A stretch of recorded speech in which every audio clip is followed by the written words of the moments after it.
examinar tu palabra, de estudiar tu palabra preciosa. Ayúdanos, Señor, a que podamos disfrutar y descubrir las verdades que en ella se encuentran ocultas. Gracias, Señor, te damos a ti la gloria y la honra por esta oportunidad nueva que nos das de poder estar reunidos en esta tarde, en este lugar. Habla a nuestros corazones, abre nuestra mente y que podamos entender tu palabra y las revelaciones que tú has dejado escritas en ella para estos tiempos en los cuales estamos viviendo. Ponemos este tiempo en tus manos, en el nombre de Jesús. Amén y amén. Vamos a poner ahí en la pantalla, en 2 de Tesalonicenses, el capítulo 2, por favor. 2 de Tesalonicenses, capítulo 2, a partir del versículo 1. Vamos a leer una porción muy conocida y que es muy necesario e importante conocer lo que el Señor a través de la pluma, a través del ministerio del apóstol Pablo, nos está diciendo ahí. Porque él escribió eso en el siglo I, probablemente creyendo que él vería la venida del Señor Jesucristo. Sabemos que él conoció al Señor Jesucristo, pero no como los apóstoles. Me explico. El apóstol Pablo fue un apóstol de Jesucristo. Sin lugar a dudas, él fue el que ocupó el lugar de Judas, el traidor. Pero él no fue un discípulo de Jesús. Él no vio los milagros de Cristo, no lo escuchó predicar, sino que él se convirtió después de la muerte de Esteban, que fue, como alguien dijo, el primer mártir de la iglesia. Y él recibió una serie de revelaciones que si él no las hubiera escrito, nadie las escribió. Es verdad que Pedro nos da mucha información, y Juan y Santiago, pero las cosas que Pablo cuenta acerca de los últimos tiempos, gracias a Dios que las contó, porque si no fuera por él, no nos enteraríamos de muchísimas cosas, porque él nos da información y datos para estos tiempos, aunque él creía que él vería venir al Mesías por segunda vez. Y ahí en esa carta, en la segunda que le escribe a los hermanos de Tesalónica, lo que él intenta es calmar la inquietud, el nerviosismo de la iglesia. ¿Por qué estaban nerviosos o preocupados los hermanos de la iglesia de Tesalónica? Porque, según los comentaristas, se cree que entre la primera y la segunda carta que la iglesia recibe, alguien le informó a la iglesia de que ya había comenzado la gran tribulación.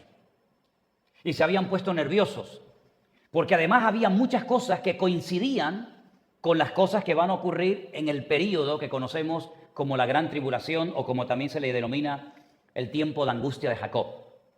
Muchos hermanos estaban muriendo, muchos hermanos estaban siendo torturados. Era muy difícil ser creyente en aquella época en esta ciudad de Tesalónica, y si encima va alguien y les predica o les enseña o les manda una información diciéndoles que ya empezó la gran tribulación, era para ponerse nervioso. Entonces Pablo les escribe una segunda carta y les da unos datos muy interesantes que vamos a leerlos a continuación. Vamos a ir paso a paso. El versículo 1 dice: con respecto a la venida de nuestro Señor Jesucristo y nuestra reunión con Él, os rogamos, hermanos, que no os dejéis mover fácilmente de vuestro modo de pensar, que es lo que estaba pasando. Ni os conturbéis, ni por espíritu, ni por palabra, ni por carta, como si fuera nuestra. Otros comentarios dicen que alguien imitó la firma de Pablo y les llevó a la iglesia una carta supuestamente de Pablo cuando era falso, y por eso dice: tampoco se pongan preocupados o conturbéis, ni por carta, como si fuera nuestra, en el sentido de que el día del Señor está cerca. Nadie os engañe en ninguna manera, porque no vendrá sin que antes venga la apostasía, y son dos cosas, la apostasía, y se manifieste, se dé a conocer, se revele el hombre de pecado, el hijo de perdición, el cual se opone y se levanta contra todo lo que se llama Dios o es objeto de culto, tanto que se sienta en el templo de Dios como Dios, haciéndose pasar por Dios. ¿No os acordáis que cuando yo estaba todavía con vosotros os decía esto? Ahora vosotros sabéis lo que lo detiene, a fin de que a su debido tiempo se manifieste. Porque ya está en acción el misterio de la iniquidad, solo que hay quien al presente lo detiene, hasta que él a su vez sea quitado de medio.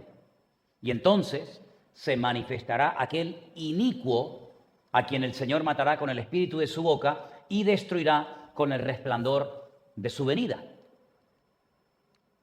Inicuo cuyo advenimiento es por obra de Satanás, con gran poder y señales y prodigios mentirosos, y con todo engaño de iniquidad para los que se pierden, por cuanto no recibieron el amor de la verdad para ser salvos. Por esto Dios les envía un poder engañoso para que crean a la mentira. ¿Quieren mentira? Ahí tienen mentira. A fin de que sean condenados todos los que no creyeron a la verdad, sino que se complacieron en la injusticia. Creo que ese es el último versículo, ¿no? Sí, ok. Si nosotros tuviéramos en nuestras Biblias solamente lo que llamamos el Antiguo Testamento y lo estudiáramos en profundidad, llegaríamos a la conclusión de que los profetas del Antiguo Testamento hablaban, profetizaban, escribían acerca de un Mesías que recibe muchos nombres, muchos adjetivos en el Antiguo Testamento y que vendría una vez a morir y una segunda vez a reinar. La separación, la distancia entre la primera venida y la segunda venida de Cristo nadie la sabe. Lo que sí se sabía con exactitud, y Daniel era uno de ellos, era cuándo iba a venir por primera vez el Mesías. La profecía más completa, la más amplia, la más profunda, una profecía que es muy interesante estudiarla, que ya la hemos estudiado en varias ocasiones aquí en la iglesia, que es las famosas 70 semanas del profeta Daniel, en Daniel capítulo 9. Él recibe la fecha exacta de la venida de Mesías, en su primera venida. El Señor le dice a Daniel, sabe pues y entiende. Sabe pues y entiende. Tienes que saberlo, tienes que entender, no solamente recibir la información, sino tienes que saber la información y saber lo que significa. Que desde la salida de la orden para restaurar Jerusalén hasta el Mesías príncipe, fíjense los datos que le está dando el Señor a Daniel, desde hasta. ¿Cuándo empieza la cuenta regresiva? En el momento en el que logren salir del cautiverio en Babilonia. Todos sabemos que a estas alturas de la historia, las 10 tribus del norte que formaron un reino aparte llamado el reino de Israel o el reino del norte, había sido destruido hacía aproximadamente unos 140 años atrás. Las 10 tribus del norte fueron atacadas y dispersadas y nunca más se supo nada de ellas. Hay especulaciones que si están por aquí, que si están por allá, pero las 10 tribus del norte como tal nunca volvieron, digamos, abiertamente a Israel. Solamente quedaron en el país 2 tribus, la tribu de Benjamín y la tribu de Judá. Había partes de la tribu de Benjamín que estaba dentro del territorio de Judá, ¿saben? Incluso había partes del templo que pertenecían a la tribu de Judá y otra parte del templo pertenecía a la tribu de a la tribu de Benjamín. Esas 2 tribus que quedaron en el sur no aprendieron la lección de sus hermanos del norte. Cayeron también en idolatría, en desobediencia, en pecado, en fin. Hubo un profeta muy famoso en el reino del sur que se llamaba Judá, el del norte era Israel, el del sur era Judá. Hubo un famoso profeta llamado Jeremías que durante 40 años les advirtió que si no cambiaban, si no se arrepentían, si no dejaban de caer en los pecados que cayeron los hermanos del norte, ellos también serían atacados y esparcidos. Se reían del profeta Jeremías porque como en el sur estaba el templo de Dios, el templo de Jerusalén, y ellos creían que eran intocables e invencibles porque allí moraba Dios, no le hacían caso al profeta Jeremías, pero la profecía del ataque y destrucción de Jerusalén se cumplió literalmente al pie de la letra. El rey Nabucodonosor mandó sus tropas a Jerusalén, rodeó la ciudad durante aproximadamente un año, año y medio, y finalmente la ciudad cae. El templo lo queman, saquean todos los tesoros del templo, no se llevan el arca de la alianza a Jerusalén, quedó siempre en Jerusalén oculta, y se van por 70 años. Claro, muchos se fueron, pero muchos también murieron. Miles de personas murieron.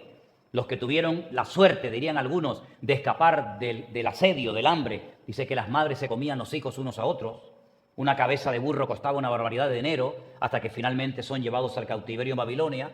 Allí el profeta Jeremías les dijo que se afincaran, que echaran raíces, porque muchos no volverían, que el cautiverio no iba a durar un par de años, sino que iban a estar, y le dijo literalmente, 70 años en el destierro.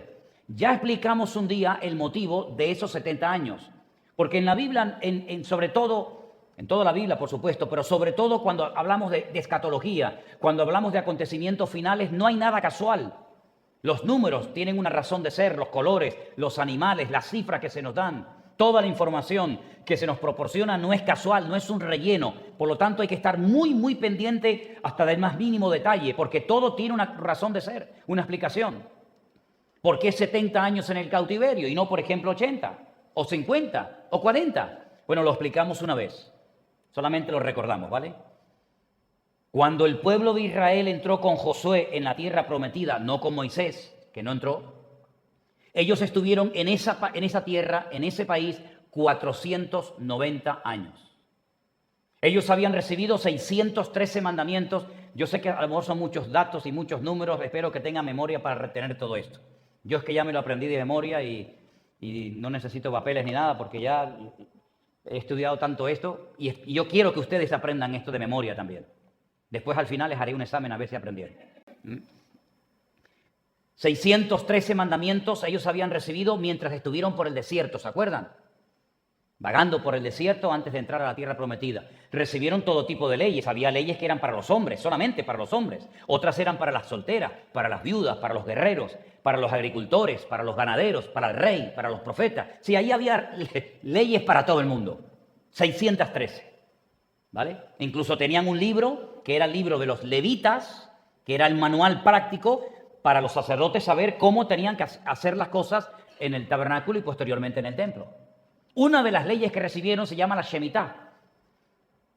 Significa que cada 7 años los agricultores tenían que dejar reposar la tierra.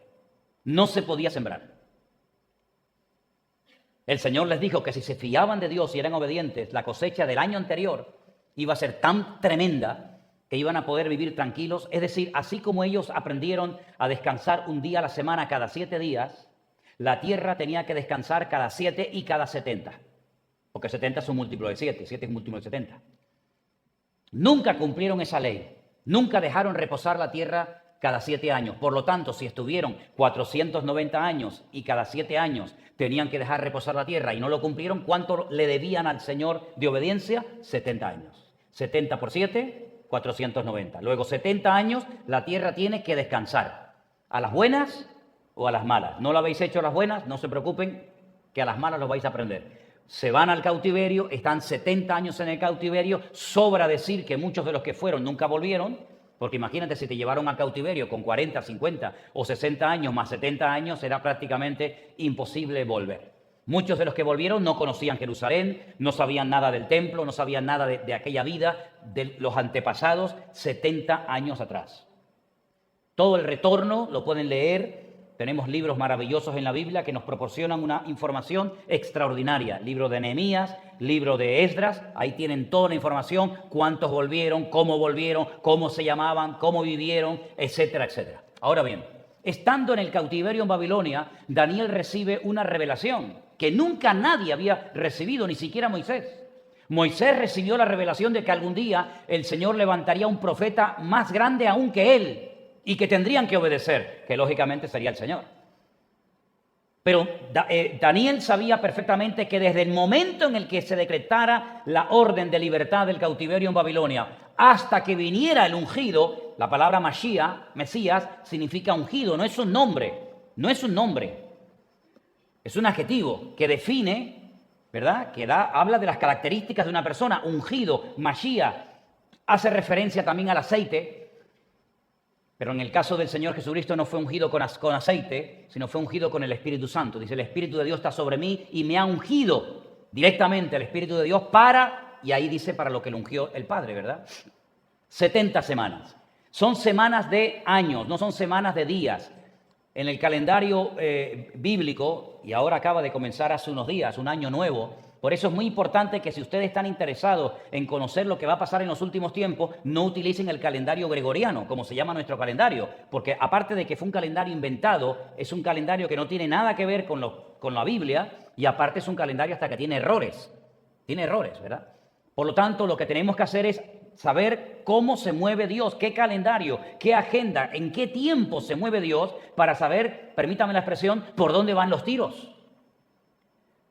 Y en la Biblia, en el libro de Levítico, se nos dice que habría semanas de días, que todos sabemos en qué consisten, 7 días, una semana, pero también la Biblia nos dice que el Señor inventó, por decirlo de alguna manera, un sistema de contabilizar el tiempo que consistía en semanas de años. Es decir, cada 7 años se consideraba que había pasado una semana, pero no una semana de días, sino una semana de años, ¿vale? Y el Señor le dice a Daniel, 70 semanas, luego si son 70 semanas de años, 7 por 7... 70 por 7, 490. Te voy a decir lo que va a pasar en los próximos 400, no en los próximos, sino yo te voy a decir lo que va a ocurrir en un bloque de tiempo de 490 años.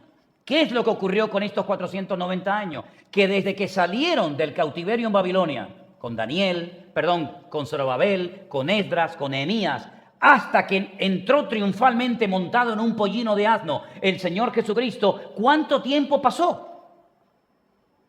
Si desde la salida de la orden hasta el Mesías príncipe se nos contaba el tiempo, uno saca el cómputo, lo puedes sacar en días, en semanas, en años, como tú quieras. 483 años, exactos, matemáticos, desde que salen del cautiverio hasta que Cristo entra triunfalmente y se pone a llorar y le dice, Jerusalén, Jerusalén, que matas a los profetas y apedreas a los que yo te envío. Si tú supieras lo que significa para ti esta hora, este momento, esta manifestación, ¿verdad? Pero no lo entendieron. 483 años, pero acabo de decir que eran 490. ¿Cuántos faltan? 7. Desde que Cristo ascendió hasta nosotros han pasado más de 7 años, ¿verdad? Luego, esos 7 años que faltan no siguen contándose después de la entrada triunfal de Cristo, porque si no ya habrían pasado. Si no ya no tendría sentido la profecía de Daniel. Separó el tiempo, por decirlo de alguna manera, y estamos en un período que se conoce generalmente como el período de la gracia, donde todo el mundo se puede convertir, donde todo el mundo puede aceptar a Cristo, pero no siempre será así. Y llegará un momento en el que esos 7 años que faltan, esa semana de 7 años, se va a cumplir. Y cada vez estamos más cerca de esos últimos tiempos. ¿Y qué es lo que va a pasar en esos 7 años? Todo lo que dice el libro del Apocalipsis. El libro del Apocalipsis se cumple en 7 años. Es decir, llevamos 2000 años esperando que se cumpla. Y después resulta que en 7 años se cumple todo el libro del Apocalipsis, o gran parte del Apocalipsis, que fundamentalmente los juicios que van a ocurrir en ese periodo de la gran tribulación están divididos en 21. 7, 7 y 7. 7 sellos, 7 trompetas y 7 copas. Y sabemos lo que va a pasar cuando toque una trompeta, o cuando se abra un sello, o cuando se derrame una de las copas de la ira. Todo es lenguaje simbólico, ¿vale? ¿Sí? Ahí hay caballos que cambian de colores, ahí hay ángeles que vuelan por el cielo, etcétera, etcétera. Ahora bien, Pablo está hablando aquí, ponme otra vez el texto, de que antes de que venga el Señor Jesucristo, por deducción, por sentido común, no puede estar refiriéndose a la primera venida. Con respecto a la venida de nuestro Señor Jesucristo, ¿pero qué venida? La primera no, ya había ocurrido. Ya el Señor había muerto, había resucitado, había ascendido, por lo tanto Él no se está refiriendo a la epifanía, es decir, a la primera venida de Cristo, sino a la parausía, que es la palabra que aparece en el texto griego para la palabra venida. Es otra palabra diferente. ¿Para qué? Para que sepamos diferenciar. En español es la misma. La primera venida de Cristo, la palabra es venida. La segunda venida, la misma palabra. Pero en griego son 2 palabras diferentes para que sepamos a qué venida se está refiriendo el autor o el pasaje bíblico. En ese pasaje bíblico, Pablo está hablando de la parausía, que es la segunda, nunca la primera. La segunda venida de nuestro Señor Jesucristo. Y Él te da unos datos. Y Él te dice, con respecto a la segunda venida de nuestro Señor Jesucristo y nuestra reunión con Él, os rogamos, hermanos, sigue, que no os dejéis mover fácilmente de vuestro modo de pensar. Claro, siempre y cuando tengas una forma de pensar. Porque si les dice, no se dejen mover de vuestro modo de pensar, luego ya los tesalonicenses habían recibido una información de Pablo, su padre espiritual, el que había sido el pastor de la iglesia, para que Pablo les diga, no os conturbéis, no se pongan nerviosos, aunque reciban cartas aparentemente mías, porque ustedes saben que el día del Señor está cerca. Ahora, esa expresión, esa frase que aparece tanto en la Biblia, el día del Señor, a veces es sinónimo de su segunda venida, a veces es sinónimo de la ira que Él va a derramar durante el período de 7 años de la gran tribulación. Es decir, uno tiene que saber exactamente a lo que se está refiriendo, porque a veces cuando incluso habla del día del Señor, también se refiere al día sábado. Pero no siempre la expresión el día del Señor se refiere al Shabbat, sino que a veces se refiere a su segunda venida. Y otras veces se refiere al día en el que Él va a derramar su ira en estas naciones que hoy en día conocemos. Por lo tanto, uno tiene que leer el contexto para saber a qué se está refiriendo el autor cuando menciona la frase el día del Señor. Que me llama la atención que en algunos versículos del Nuevo Testamento a veces día del Señor aparece en mayúscula. Y aquí ahora, por ejemplo, si lo veis, aparece en minúscula. Pero fíjense el orden que Pablo enseña ahora aquí, versículo 3. Nadie os engañe en ninguna manera, porque no vendrá, y aquí tenemos que pararnos, ¿quién no vendrá? ¿Qué es lo que no pasará? ¿De qué estamos hablando en el versículo 1? ¿De qué estamos hablando en el versículo 2? De la venida. ¿De quién? Del Señor. ¿Vale? Pues hay que seguir como los eslabones de una cadena. El versículo 1 nos da una información que tengo que retener para enterarme de lo que dice el versículo 2, y con el 1 y con el 2 me sirven para entender el 3 y así sucesivamente. Con respecto a la venida del Señor, no vendrá sin que antes venga la apostasía. Vamos a poner la definición, una de las definiciones que nos da el diccionario sobre lo que es la palabra apostasía. ¿Lo podéis ver ahí? ¿Los que están lejos lo veis? ¿Sí? Renuncia que hace una persona de sus creencias religiosas o políticas y abandono de su religión o del partido político al que pertenecía. Es decir, que si alguien era de un partido político y mañana se cambia y se va a otro partido, ha apostatado. Es un apóstata. Ay, pero eso es una palabra que aparece en la Biblia. Sí, pero es una palabra de múltiples aplicaciones. Es una palabra que se puede aplicar a una persona que deja un partido y se va a otro, pero también de una persona que tenía una serie de creencias y ya las abandona porque reconoce que son falsas, y entiende que hay otras verdaderas, o a lo mejor eran verdaderas y las abandona por cualquier otro motivo. En cierto sentido, todos los que fuisteis católicos practicantes, para la Iglesia Católica, nosotros somos apóstatas. Herejes nos llamaban en otro tiempo de la historia, ¿os acordáis? ¿Por qué? Porque apostatamos, porque abandonamos a la Iglesia Católica y Apostólica. Pero no porque dejamos la verdad para agarrar una mentira, sino porque Cristo, que es el camino, la verdad y la vida, nos convenció, su Espíritu Santo nos abrió los ojos y nos dimos cuenta de que el camino en el que estábamos no era el correcto, sino que el camino no es una religión ni una iglesia en particular, sino que el camino se llama Jesucristo. Pero dice la Biblia que en los últimos tiempos algunos van a apostatar de la verdad. Quiero llevarles, por favor, conmigo a una de las cartas que el apóstol Pablo le escribió a Timoteo. Saben que hace poquito yo estaba reflexionando sobre las cartas que Pablo le escribió a Timoteo, y en una de ellas, en una de las cartas que el apóstol Pablo le escribe al joven pastor Timoteo, en el capítulo 4, primera de Timoteo capítulo 4, luego volvemos a esta cita que estábamos leyendo ahora, leemos lo siguiente, primera de Timoteo 4:1. Pero el Espíritu, amigo, esto lo dice el Espíritu Santo, lo dice el Señor, dice claramente que en los postreros tiempos, ¿esos tiempos cuáles son? ¿Habrán llegado ya? Porque si los postreros tiempos, los últimos días, si interpretamos literalmente la palabra, los últimos días, pues se referirán a nosotros hoy en día, ¿sí o no?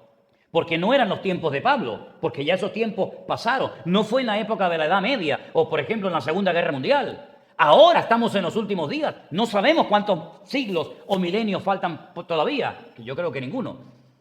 Pero estamos en los postreros días, estamos en los tiempos finales. Y dice el Espíritu claramente que en los postreros tiempos algunos, gloria a Dios que no dice todos, algunos apostatarán de la fe. Ya hemos leído la definición de la palabra apostasía. Uno que abandona sus principios morales, espirituales, religiosos, políticos, de la índole que sea. Algunos apostatarán ¿de qué? De la fe. Y cuando se refiere a la fe, ¿a qué se está refiriendo la Biblia? A la fe auténtica, a la fe en el Señor, a la fe genuina, no una fe falsa, no una fe equivocada, sino a la verdadera fe. Algunos apostatarán, abandonarán la fe verdadera, escuchando a espíritus engañadores y a doctrinas de demonios. ¿Saben la cantidad de gente que nos escribe todavía a estas alturas diciéndonos los sueños, las pesadillas, los demonios que les hablan, que les asustan, que les cuentan cosas raras y extrañas durante la noche sobre todo? Es una de las señales de los últimos tiempos, la actividad demoníaca, cómo los demonios van a estar tratando de hacer todo lo posible por volver a arrastrar al error a mucha gente que en un principio se había interesado o que había comenzado a conocer y a caminar en los caminos del Señor. Lo dice claramente el Espíritu Santo, que algunos apostatarán de la fe escuchando a espíritus engañadores y a doctrinas de demonios, por la hipocresía de mentirosos que, teniendo cauterizada la conciencia, prohibirán casarse. Perdonen, ¿quiénes son los que han prohibido casarse? Porque los musulmanes nunca le han prohibido el matrimonio a nadie, ¿eh? Ni los budistas tampoco. Ni en el mundo protestante se le ha prohibido a nadie casarse. ¿A quién se les prohíbe casarse si quieren servir a Dios? Bueno, ustedes respondan. Pues esto se escribió hace 2000 años. Y Pablo dijo que en los postreros días una de las doctrinas de demonios sería atentar contra lo más sagrado que hay, que es la familia. Prohibiendo casarse y absteniéndose de alimentos que Dios creó para que con acción de gracias participen de ellos los creyentes, los que han conocido la verdad. Es que no solamente han prohibido casarse en algunos lugares que ustedes saben a lo que me estoy refiriendo, sino que además, por lo menos en mi época, en determinadas épocas del año se decía, eso no se puede comer porque es pecado. ¿Saben de lo que estoy hablando? Pero cuidado, había una cosa que se llamaba la bula, que si ibas por atrás y pagabas, te daban un papel y decía, como ha pagado la bula, usted sí puede comer carne. ¿Casualidad? No, está escrito en la Biblia. Que llegaría un momento en el que prohibirían casarse, un atentado contra la familia directamente, y mandarían a abstenerse de alimentos que Dios creó para que con acción de gracias participen de ellos los creyentes y los que han conocido la verdad. Gloria a Dios que a nosotros el Espíritu Santo nos dio la luz y nos quitó la venda de los ojos para darnos cuenta de que en cualquier época del año, me da igual si es enero, febrero, abril o lo que sea, podamos comer de todo porque Dios ha creado todo para que nosotros con acción de gracias comamos y demos gloria y honra y gracias al Señor. ¿Cuántos dicen amén? ¿Te das cuenta? ¿Te das cuenta las cosas que uno creía por no leer la Biblia? Pues eso lleva escrito 2000 años. Esto no se escribió la semana pasada, ni lo hemos escrito nosotros. Eso lo escribió nada más y nada menos que el apóstol Pablo. Luego volvemos a la señal que nos dice Pablo, que algunos apostatarían de la fe. Antes de la venida del Señor, dice, tiene que venir primeramente la apostasía. Es decir, vamos a ver gente que conoció, que anduvo, que experimentó del don celestial, como dice la palabra, y van a apartarse, y van a apostatar, y van a renegar. Y algunos dicen, no, pero volverán. Bueno, quiera Dios que vuelvan, ¿no? Pero ahí no me da la garantía de que los apóstatas volverán. Ahí lo que la Biblia me da la información de que en los postreros días algunos apostatarán de la fe, pero en ningún momento me dice, pero no pasa nada porque al final se van a dar cuenta, se van a arrepentir y van a volver. Eso no lo dice. Yo tengo que leer y decir lo que dice, no lo que no dice. No solamente vendrá la apostasía antes de la venida del Señor, sino que se va a manifestar, y ahora dice ahí, ¿quién? el hombre de pecado, el hijo de perdición. Dos frases que nos dan una información extraordinaria.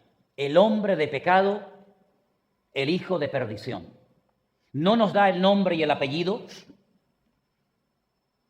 pero sí nos da una información acerca de su esencia, de su naturaleza, que es la maldad, el pecado y todo lo que es objeto de culto, todo lo que se llama Dios, hasta el punto que se sienta en el templo ¿de quién?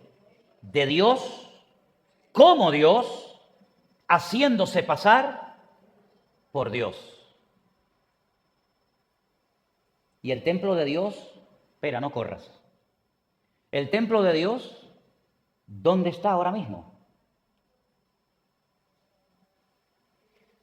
Hay que saber interpretar la Escritura. Para eso escribí un libro de hermenéutica que lo pueden adquirir cuando quieran. Porque algunos dicen, bueno, nosotros somos el templo del Espíritu Santo. Eso quiere decir que el anticristo, este hijo de pecado, este hombre de pecado, hijo de perdición, ¿se va a sentar sobre nosotros? ¿Se va a sentar sobre la iglesia? Claro que no. Luego, no siempre una frase significa lo mismo en todo contexto o en todo libro de la Biblia. Por eso hay que saber que en este versículo el templo de Dios se refiere a los creyentes donde mora el Espíritu Santo de Dios, y en otros pasajes, como por ejemplo este, se refiere a algo completamente diferente. Se sienta en el templo de Dios como Dios, haciéndose pasar por Dios. Y en esos tiempos, cuando se escribió la Biblia, porque yo no tengo que interpretar la Biblia con la óptica del siglo XXI, sino me tengo que poner en los tiempos de Pablo, tengo que entender el pensamiento paulino y tengo que saber a qué se refiere él en el momento en el que está escribiendo la carta a los tesalonicenses en el siglo I. Y en aquellos tiempos, el único lugar del mundo a lo que se llamaba templo de Dios o casa de Dios, ¿cuál era? El templo de Jerusalén. El único lugar del mundo que se llamó templo de Dios o casa de Dios fue en el templo de Jerusalén. Había una montaña que la fueron aplanando hasta dejarla casi así, plana completamente, y allí construyeron el primer templo de Dios. Y lo construyó Salomón. Y tiempo más tarde ese templo fue completamente destruido. Y tiempo más tarde se volvió a reconstruir un segundo templo. Y también fue destruido. Y como dije en una ocasión, el mismo día, no el mismo año evidentemente, el mismo día que se destruyó el primer templo de Jerusalén, fue exactamente el mismo día en el que se destruyó el segundo templo de Jerusalén, en el mes de Tisha B'Av, el día 9 del mes Ab, que es cuando han ocurrido las peores tragedias para el pueblo de Israel. Siempre, todo lo peor siempre ha ocurrido en Tisha B'Av, en esa época del año. A veces suele ocurrir entre los meses de agosto, julio, aproximadamente, ¿verdad? Y el Señor dice a través de Pablo que este personaje se va a manifestar y una de las cosas que va a hacer es sentarse en el templo de Dios haciéndose pasar por Dios y hacerle la guerra a todo lo que se llama Dios o es objeto de culto. Luego se va a meter con todas las religiones habidas y por haber. Cristianos, musulmanes, judaísmo, budismo, hinduismo o lo que sea, porque no soporta que se le dé culto a otras cosas salvo a él, porque él lo que quiere es que se le adore. Luego, el anticristo, y este término, el anticristo, solamente lo utiliza Juan en sus cartas.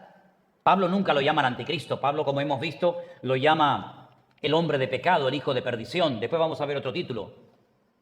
El único que lo llama el anti-Mesías, el anticristo, es el apóstol Juan. Y una de las características, una de las cosas que van a suceder con este personaje, con una influencia política mundial, con una influencia en lo religioso mundial y con una influencia en lo económico mundial, son los tres pilares en los que él se va a apoyar: la política, la economía y lo religioso. Esos son los tres pilares sobre los que este personaje construye su gobierno. El famoso nuevo orden mundial. Que no es ciencia ficción, que ya lo prediqué hace 5 años, en un mensaje que lo titulé El nuevo orden mundial, que ha recibido millones de visitas para sorpresa de todos nosotros. Y ese nuevo orden mundial, la Biblia lo profetiza. Pero no solamente habla del anticristo, sino de las naciones, tanto europeas como asiáticas y africanas, que van a apoyar a este líder mundial. Lo que se pretende es tener un control de la población mundial. ¿Y cómo se puede controlar hoy por hoy, si se levantara este personaje hoy, cómo puede controlar a 7.000 millones de personas? Porque la Biblia dice que una vez había un pastor que empezó a contar las ovejas y no se dio cuenta de que le faltaba una hasta que llegó la noche, que era cuando se guardaban las ovejas en el redil y cuando se les contaba. Y era un grupo de 100 y no se dio cuenta hasta que llegó la noche. Imagínate, con 7.000 millones de seres humanos, ¿cómo se puede controlar a la gente de Europa, de África, de Oceanía? Pues haciendo algo muy fácil, que la Biblia también lo dice. Hace 2000 años lo dijo, marcando a la gente como si fueran animales. Marcándolos de tal manera, con la tecnología que existe hoy por hoy, de tal manera que en cualquier momento puede estar localizado la familia, el político, el deportista, el artista, el hombre, la mujer, la familia, que quieran saber dónde está, qué está mirando, qué está haciendo, a dónde va y de dónde ha venido. Y eso lo profetiza la Biblia hace 2000 años. Y sigue siendo todavía tema para algunas películas de Hollywood. Cuando hace 2000 años, en la isla de Patmos, Juan, el anciano, recibió la revelación de que este personaje, llamado, como también lo vamos a ver ahora, el inicuo, el hijo de pecado, o el hombre de pecado, el hijo de perdición, el anticristo, se le va a ocurrir la genial idea de poner en marcha en todas las naciones de la tierra un sistema de control que controle la economía, que controle las entradas, las salidas, todo del ser humano, de tal manera que en cualquier momento se sepa dónde está fulano, dónde está mengano, con un microchip que se puede poner hoy en día sin ningún problema. Entonces, cuando hoy en día estamos viendo en televisión o estamos escuchando cosas de las que hemos leído en la Biblia, dice la Biblia que no tenemos que sorprendernos, porque todo lo que va a ocurrir en los últimos tiempos, o mucho de lo que va a ocurrir en los últimos tiempos, nosotros ya sabemos lo que va a ocurrir porque somos lectores y estudiantes de la palabra de Dios. ¿Cuántos dicen amén? Solamente hay que leerlo.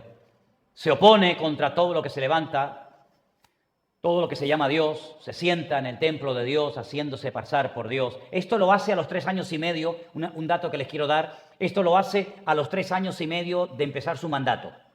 Sus mandatos duran 7 años, solamente, ¿eh? No vayan a pensar que el anticristo va a estar 50 años haciendo lo que le da la gana en el mundo. Solamente son 7 años. 3 años y medio una parte, 3 años y medio después, total 7 años. Y esa expresión, ese dato de 7 años, a veces aparece en el libro de Daniel como tiempos y la mitad de un tiempo. Es lo mismo. O también te dice 42 meses o 1260 días. Es lo mismo, es exactamente lo mismo. Diferente forma de decir la misma cosa. A los 3 años y medio de su mandato, de haberse manifestado, de haberse revelado al mundo, es cuando entra en el templo de Dios, se sienta en el templo de Dios, lo profana y exige que se le rinda adoración. Claro, algunos se preguntarán o estarán pensando en este momento, pero ese templo de Dios, como se le llamaba en aquel tiempo, no existe. Es verdad, no existe, no está el templo. Puedes subir cuando quieras cuando nos dejen volar, ¿no? Puedes subir a la explanada de las mezquitas y cuando recorres la explanada de las mezquitas, que es enorme, te vas a encontrar nada más salir de una escalera que hay de madera, el único lugar de acceso para los no musulmanes. Te vas a encontrar que a la salida, a la derecha, hay un edificio muy grande con una cúpula que se llama la mezquita de Al-Aqsa, donde están los famosos mártires de Al-Aqsa, los que se preparan para ser hombre bomba. Y a la izquierda está el domo de la roca, la mezquita de Omar. Y tú dices, ¿y el templo dónde está? No está por ninguna parte. Luego, lo que está bien claro es que el templo de Jerusalén, el sueño dorado de la nación de Israel por 2000 años, se va a volver a reconstruir. No les quepa a ustedes la menor duda. Y en ese templo, cuando sea restaurado, el anticristo se sienta y exige a todas las personas que le rindan homenaje, que lo adoren, que lo veneren, etcétera, etcétera. Parece ciencia ficción todo esto, ¿verdad? Uno dice, pero ¿cómo va a ser posible?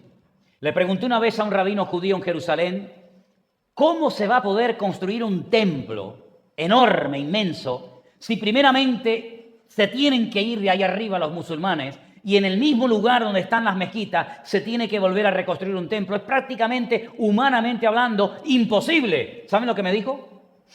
¿Quieren saberlo? Vengan el jueves que viene y se lo digo. Me dijo, hace 70 años este país no existía. No existía Israel como pueblo. En un día, como decía la Biblia, este país se levantó y aquí estamos. Hemos venido de más de 300 naciones del mundo. Algo impensable, que en un día existiera un país. Miren, por ejemplo, los kurdos. Los kurdos llevan siglos peleando y pidiéndole al mundo un trozo de tierra y no lo tienen. Israel, que no tenía tierra, después de todo lo que ha pasado a lo largo de la historia, en un día se levanta y ahí está un pueblo con su nación, con su nombre, con su himno, con su bandera, con su religión y con sus costumbres. Dice, si eso pasó milagrosamente hace tan solo 70 años, ahora que ya estamos en casa, ahora que ya estamos aquí, lo de levantar un templo, eso para Dios no es ningún problema. Y le dije, pues tienes razón. Así como el Señor levantó un país, así el Señor puede levantar ese templo en cualquier momento. Por lo tanto, no tengamos ningún problema, que para Dios la palabra problema no existe. ¿Cuántos dicen amén? Versículo 5.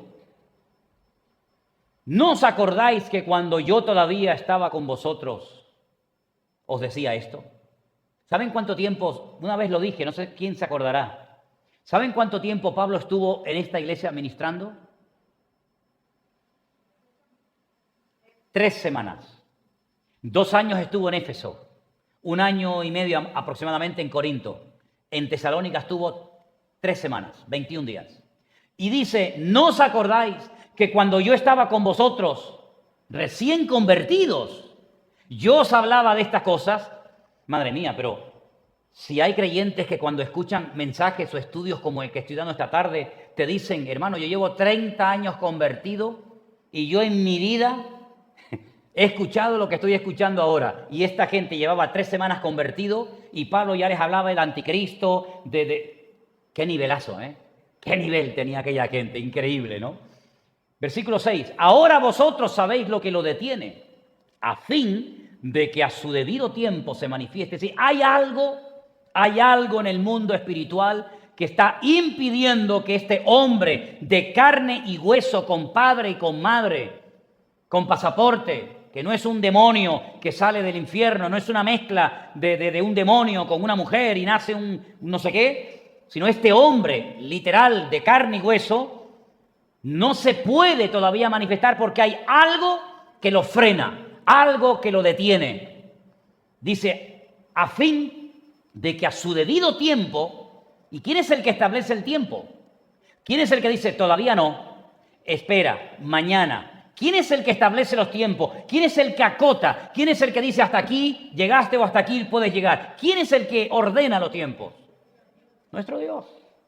Nuestro Dios. Si fuera por Él, si fuera por Satanás, ya lo habría presentado en la escena mundial. Sin embargo, dice que a su debido tiempo se va a manifestar, ¿sí? Se va a dar a conocer. Como dice la Biblia de la venida de Cristo, dice, cuando vino el cumplimiento del tiempo. Cuando se dieron todos los datos y todas las características y las condiciones imprescindibles para la venida del Mesías, en ese momento nació el Señor. Mira, sus padres no vivían allí donde tenía que nacer, vivían en otro sitio. Pero Augusto César, un pagano, que no era un cristiano ni era judío, un pagano da un edicto, promulga un edicto que todo el mundo tiene que ir al lugar donde había nacido para ser empadronado. Qué casualidad, ¿no? Justo en ese tiempo. Podía haber hecho ese edicto un año después, un año antes, justo en el momento en el que estaba a punto de parir María y tiene que viajar con esa barrigota, ¿verdad?, por todo el país, hasta que llega a un pueblecito que se llama la Casa del Pan, Betlehem, Belén de Judea. Y justo estando en Belén de Judea, le entran los dolores de parto y nace el Mesías. Podía haber nacido por el camino, podía haber nacido en otro lugar, pero no podía nacer en otro lugar, porque el profeta Miqueas había profetizado 800 y pico de años antes del nacimiento de Cristo, que cuando naciera el Mesías no podía nacer en cualquier lugar de Israel, sino que tenía que nacer en Belén de Judea. Pero si viven en el norte, ¿para qué se va a pegar un viaje una mujer a punto de dar a luz de la punta de un país a Belén de Judea? ¿Para qué? No lo va a hacer nunca en la vida, pero si te obligan a hacerlo, si la autoridad competente te obliga a ir a ese lugar, tienes que ir sí o sí, te guste o no. Y esa circunstancia, ese líder político, Dios lo utilizó para mover a ese matrimonio para que María fuera a dar a luz. ¿A dónde? A Belén de Judea. ¿Qué te parece? Al poco tiempo el rey Herodes, aquel rey que no era más que un títere en las manos del imperio romano, promulga un edicto que hay que matar a todos los niños menores de 2 años. ¿Quién se puede escapar de esto? Bueno, ya se había escapado uno. Cuando cogían a los niños y hacían así, decían, niña, este no. ¿Han visto esas granjas de pollos? Que pasan así miles de pollos y lo van separando por sexo, ¿no? Pues hacían así, decían, no, niña, no pasa nada. Otra niña, no pasa nada. Niño, al río. Otro niño, al río. Una madre oculta a su niño, un bebé, por 3 meses. Tiene que ser muy complicado ocultar a un niño pequeñito 3 meses. ¿Moisés no lloraba? Me imagino que lloraría, me imagino que se nota mucho que hay un bebé en casa. Pues lo protegió jugándose la vida 3 meses. Pero al final ya era prácticamente imposible ocultarlo. Y le dice a su hija, Miriam, coge a tu hermanito y ponlo en una canasta en el río Nilo y ponlo allí y lo encomendamos al Señor y que el Señor lo cuide. ¿Te das cuenta la garantía de poner a los hijos en las manos del Señor? ¿Cómo el Señor los cuida? Pues la hermana estaba mirando y ahí se iba la canastita del niño, ahí se iba. Era como una especie de arca de Noé en pequeñito, y ahí se iba. Y mira tú por dónde justamente ese día y a esa hora y en ese lugar se va a bañar al río nada más y nada menos que la mujer más poderosa o una de las mujeres más poderosas de Egipto, la hija del faraón. Y cuando ve la cestita con el niño, como dicen que Moisés era un niño hermosísimo, como yo cuando era pequeñito, yo era una belleza de criatura, créame, soso, antipático como no te puedes imaginar, pero guapísimo. Ya verás, algún día te voy a enseñar fotos, ya lo verás. De verdad, no se lo crees, ¿no? ¿Vale? Tú te lo pierdes. Coge al niño y cuando hace así, dice, este no es un egipcio. Este es un hebreo, porque está circuncidado. Y se enamoró del niño. Podía haber dicho, uno lo ahogaba. Pero algo pasó, Dios puso en gracia al bebé y la hija de Faraón lo adoptó como si fuera su propio hijo, pero no tenía leche para amamantar al chiquillo, al niño. Y entonces, buscando, sale Miriam detrás de los arbustos, dice, yo conozco a alguien que te lo puede criar. Ya lo creo que la conocía, ¿no? Y le dice, vale, llévatelo, que me lo críe y cuando ya esté grandito me lo traes al palacio. ¿Y se lo llevó a quién? A su propia madre. Y esos poquitos años que lo tuvo, que no sé exactamente cuántos fueron, porque la Biblia no lo dice, pudieron ser 4, 5, 8, 10, 12, no lo sabemos. Pero escuchen lo que les voy a decir, porque es impresionante, y esto viene bien para todos los padres que tienen niños ahora en edad escolar. Se llevan al bebé a la casa de su madre, la madre lo cría, y en esos poquitos años le mete la palabra de Dios en el cuerpo y le enseña y le inculca que él no es un egipcio, sino que él es un hebreo y que su pueblo está en el cautiverio, en la esclavitud, y lo educa, lo instruye al niño en su camino, y aun cuando fuere viejo, no se apartará de él. Y la madre se tomó en serio no solamente el amamantar a su hijo, el alimento físico, sino la instrucción espiritual. Y lo entrenó de tal manera que cuando ese niño, porque no era un hombre grande, era un niño, un adolescente, se lo llevaron a la hija del faraón y le dijeron, ahí está ya criado el chico. Ese niño, ese adolescente, ese joven, cuando cumplió 40 años, salió una tarde a dar una vuelta por Egipto y se da cuenta que un egipcio está hiriendo y está maltratando a un hebreo. Y él se le hierve la sangre porque él sabe que él también es un hebreo, aunque viva como un príncipe en Egipto. Y entonces se levanta con tal violencia contra el egipcio que lo mató. Y ahí empieza toda la historia de Moisés. Es decir, el faraón que da un edicto para matar a todos los niños, el Señor le mete al niño más importante de Egipto en su propia casa para que tú lo entrenes y lo eduques durante un montón de años. Y ese niño que tenía que haber muerto ahogado en el río Nilo, resulta que al final se convierte en el libertador de todo el pueblo de los esclavos de Israel que estaban allí y los saca de allí para llevarlos a la tierra prometida. No es para reírse, hermanos. ¿No dice la Biblia que Dios se reirá de ellos? ¿Lo habéis leído en el libro de los Salmos? Cuando maquinan cosas malas, ¿verdad? Rompamos sus coyuntas, los pueblos piensan cosas vanas. Dice Dios se reirá de ellos. Porque el que tiene el control es el Señor. Y así pasó con Cristo. Un edicto, hay que matar a todos los niños. Se le escapó. Así como se le escapó Moisés, ahora se le escapa el Señor Jesucristo. ¿Y se va a dónde? A Egipto. A Egipto, ¿sí? Y por eso dice una profecía, de Egipto llamé a mi hijo. Pero la palabra hijo se emplea para el pueblo de Israel, porque Dios dice, Israel es mi hijo, pero también como una profecía de doble cumplimiento. De Egipto, el padre llamó a su hijo y lo volvió a llevar a la tierra de Israel, y ahí comienza su ministerio. ¿No es una maravilla la historia de Dios? Es impresionante, es tremendo. Pues este personaje aún no se ha manifestado. Mi opinión personal, esto ya no es Biblia 100%, es mi opinión personal. Para mí este personaje político ya está vivo y le queda muy poco tiempo para darse a conocer al mundo.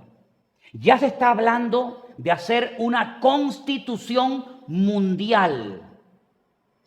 Hace años, el jefe de los masones de Europa, que ya murió, fue el que redactó la Constitución para todo un continente.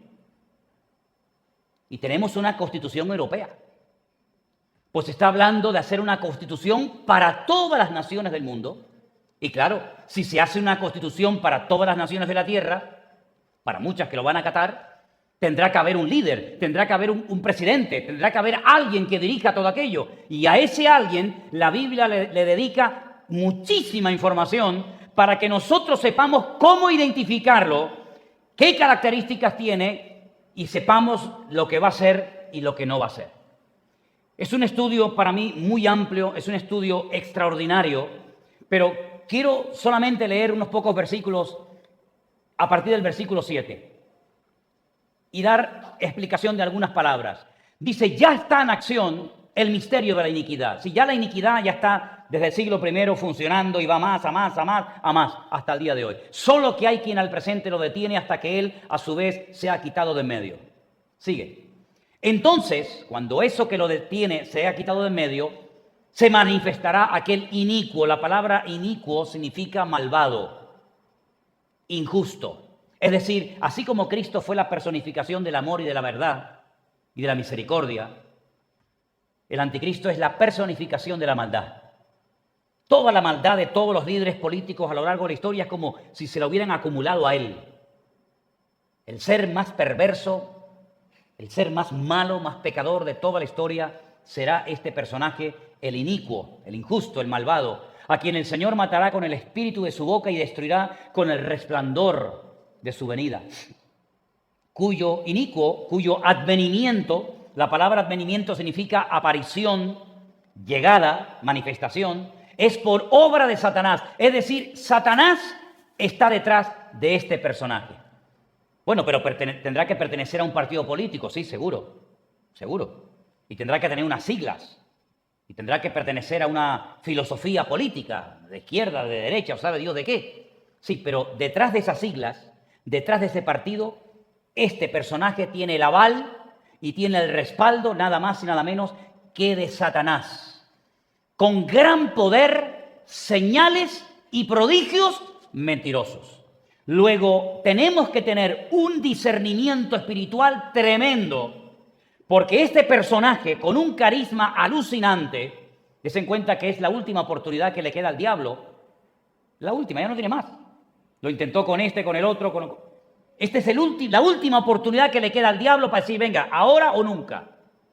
Por eso lo apoya, lo respalda, lo avala y le permite hacer señales, prodigios, milagros, que es lo que a muchos les gusta, pero ojo, no son milagros que hace Dios, son milagros que los hace por la unción satánica, diabólica, que le respalda. No queda nada, ¿eh? Increíble. Y con todo engaño de iniquidad para los que se pierden, por cuanto no recibieron el amor de la verdad para ser salvos. Es decir, ¿quieres creer en la mentira? Esto es lo que hace Dios. Te lo voy a explicar así de fácil. ¿Quieres la mentira? ¿Rechazas la verdad? ¿Te recreas en tu soberbia y en tu orgullo y en tu maldad y en tu pecado? Pues toma, ahí lo tienes. Ahí lo tienes. ¿Quieres ser engañado? ¿Quieres seguir amando y agarrándote a la mentira? Pues toma el más mentiroso de la historia para ti solo. Por eso dice que para los que se pierden, para ellos será como un premio, para ellos será como un regalo. ¿Por qué? Porque por fin tenemos al que queríamos. Nos hace milagros cuando estamos enfermos. Hace prodigios y maravillas como ningún político en la historia de la humanidad lo ha hecho. Es carismático.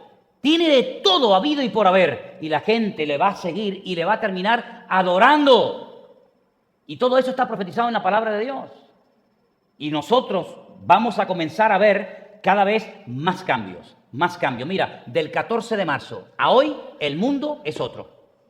Cuando nosotros empezamos el 2020, nos encontramos con un mundo los primeros meses completamente diferente al mundo que estamos viviendo en este momento. Totalmente diferente. ¿Quién nos iba a decir a nosotros? Cuando tuvimos el año pasado el programa aquí de especial, el domingo aquel por la tarde, ¿se acuerdan? Que creo que fue de la época de los años 20 o 30 o 40. ¿Se acuerdan aquel? Con el trencito que hicimos aquí arriba. ¿Se acuerdan aquellas imágenes? Pues este año no vamos a poder celebrar nada en la iglesia, evidentemente. ¿Quién nos iba a decir a nosotros, cuando nos hacíamos las fotos con las maletas, aquellas viejas que alguien trajo, y Daira y Alexi que las habían traído, ¿verdad? ¿Quién nos iba a decir a nosotros que unos pocos meses después íbamos a tener que cerrar la iglesia? Y durante semanas y semanas no íbamos a poder venir al culto, cuando para nosotros el venir a la iglesia es lo más normal del mundo, ¿sí o no? Pero si hay gente que viene del sur, hay gente que viene de lugares distantes. ¿Por qué? Porque para nosotros la iglesia no es el ir y cumplir con un ritual, sino es donde están nuestros amigos, donde nuestros hijos conocen a otros niños, donde pasamos horas de nuestro tiempo. ¿Quién nos iba a decir a nosotros el año pasado o a principio de año que íbamos a tener que venir al culto y hacer una lista para ver si me dejan o no me dejan ir al culto? Y con mascarillas que parecemos medio fantasmas. ¿Quién nos iba a decir a nosotros todo esto? Pues es la realidad. Es decir, que de marzo a ahora el mundo es otro. Pero ¿saben qué? ¿Y es que no van a venir más cambios? ¿Es que ya ahora en diciembre ya todo se arregla?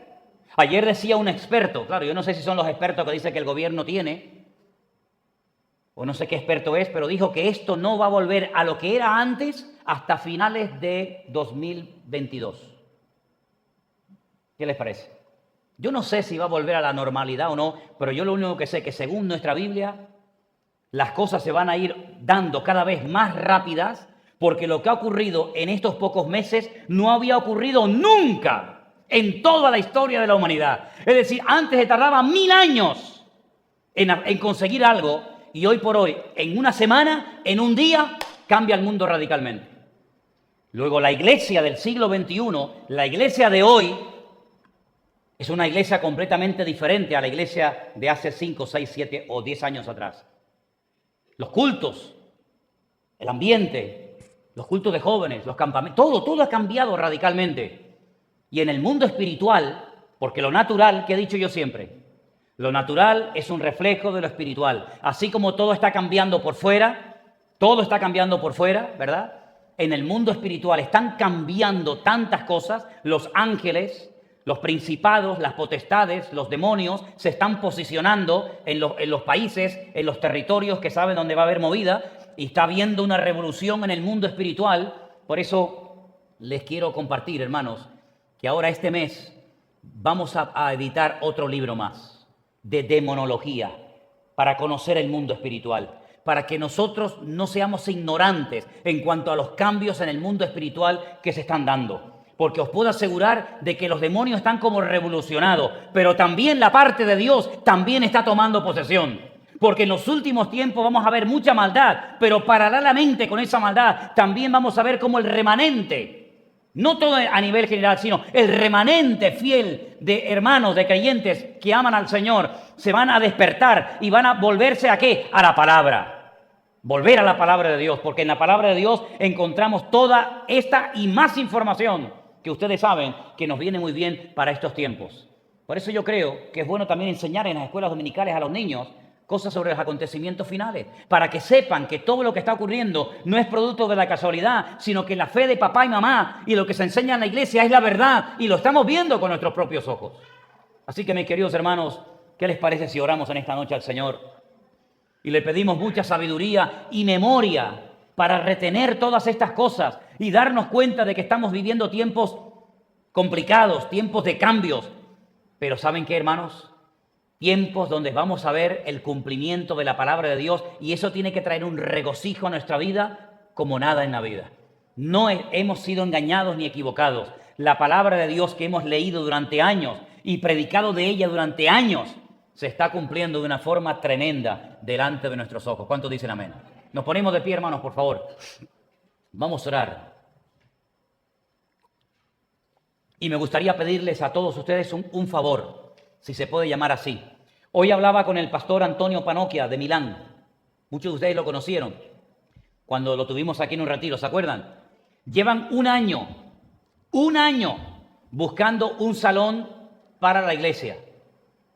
La iglesia en la que están es un peligro reunirse en ella. De hecho, ya prácticamente ni se están reuniendo físicamente en la iglesia, sino todo es prácticamente a través de Zoom y a través de Internet, porque están en un local donde el edificio es muy viejo y todo el techo de la iglesia se ha estado cayendo. Ya se ven los hierros de la iglesia, los hierros del techo, y todo está apuntalado con madera y con muchos puntales, y es un auténtico peligro el estar congregados en esa iglesia. Llevan un año buscando iglesia. Cuando encuentran un local que supuestamente es el correcto, le dicen, no, si es para una iglesia no se lo alquilamos.